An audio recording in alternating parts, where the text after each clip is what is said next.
দেখেন এইটা হলো আমার এক মালিকের বাসা। দেখেন ছোট সাহেব আমার মহাজন, ঠিক আছে, এটা ওনার বেডরুম।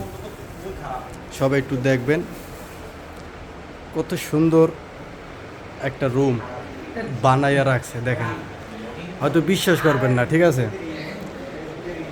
ওনার ওনার 6 লক্ষ থেকে 7 লক্ষ টাকার শুধু সেন্ট আছে নিজের শৈলে দেয়। দেখেন এই যে, ঠিক আছে, 6 থেকে 7 লক্ষ টাকার শুধু সেন্ট। এইটা না শুধু, এখানে সব কিছু আনে নাই, নতুন রুম করছে তো, বিয়ে করব আর কি, এই জন্য সব কিছু আনে নাই, সব সাজাইতে আছে আর কি। উনি আমারে বললো আমার খালি 6 লক্ষ টাকা সেন্ট, ঠিক আছে, সেন্ট। দেখেন রুমটারে কি করছে।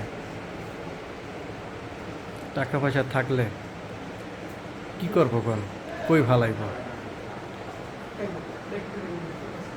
সবাই একটু বলবেন কীরকম হলো।